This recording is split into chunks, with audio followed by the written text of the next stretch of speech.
এবার বাংলাদেশি এক কিশোরের সংগ্রামের গল্প শুনবে বিশ্ব।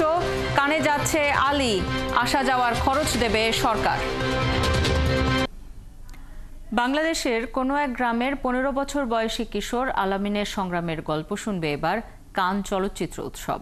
উৎসবের ৭৮তম আসরে শর্ট ফিল্ম কম্পিটিশন বিভাগে ঠাঁই করে নিয়েছে বাংলাদেশের ছবি আলী। এই বিভাগে ঠাঁই পাওয়া এটি প্রথম কোনো বাংলাদেশের সিনেমা। নির্মাতা আদনান আল রাজীব বলেছেন, সিনেমার গল্প একই সঙ্গে লোকাল এবং গ্লোবাল। আরও জানাচ্ছেন পার্থ সঞ্জয়। কান চলচ্চিত্র উৎসবের শর্ট ফিল্ম কম্পিটিশন বিভাগে ৪,৭৮১টি সিনেমার মধ্য থেকে নির্বাচিত ১১ ছবির অন্যতম আদনান আল রাজীব পরিচালিত আলী। প্রযোজনায় রয়েছেন বাংলাদেশের তানভীর হোসেন এবং ফিলিপাইনের ক্রিস্টিন ডিলিয়ন। নির্মাতা আদনান তার 15 মিনিট দৈর্ঘ্যের সিনেমায় এমন গল্প বলতে চেয়েছেন যে একই সঙ্গে লোকাল এবং গ্লোবাল। লোকালি গ্লোবাল ছবি, সো এমন একটা আইডিয়া আমরা ক্র্যাক করতে চাচ্ছিলাম যেটা যে কোনো কর্নারে বসে পৃথিবীর এই গল্পটা দেখলে ওর কাছে এটা রেজোনেট করবে।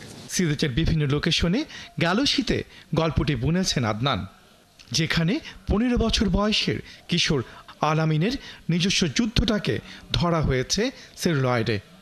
আদনান বলছেন, পৃথিবীর যে কোনো প্রান্ত থেকে আপনি এই আলামিনকে খুঁজে পাবেন, তার গ্রামকে পাবেন, তার মায়ের যুদ্ধটাও পাবেন। ওর বয়স হচ্ছে এখন 15 বছর।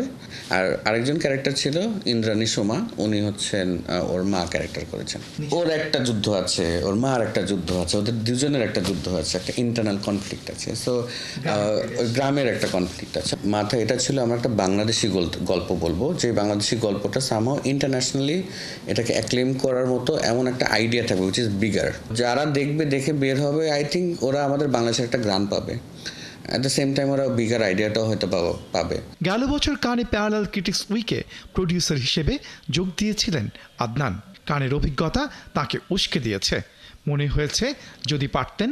আই উইশ আমি এরকম বানাতে পারতাম। আর ওখানে কাজ দেখে I was blown away literally, কারণ ওই কাজগুলো তো নর্মালি আমরা এখানে দেখতে পারি না, unless and is bigger feature film. বাকি ফিল্ম তো আমরা ওখানে দেখি। সো ওখানে যখন দেখার পরে মোস্ট অফ দ্য ফিল্ম যখন দেখলাম, তখন মনে হলো দিস ইজ ইট। এইগুলো আমি সামহাও আমার মনের বিশ্বাস বা আমি এরকমই আর্ট ক্রিয়েট করতে চাই। 13 মে শুরু হওয়া উৎসবে 19 মে থেকে থাকছে শর্ট ফিল্ম কম্পিটিশন। 25 মে উৎসবের সমাপনী দিনে জানা যাবে এই বিভাগে লড়াই করা 11 ছবির মধ্যে কোন ছবি জিতেছে পাম দ্য অর। পার্থ সঞ্জয়, 71, ঢাকা।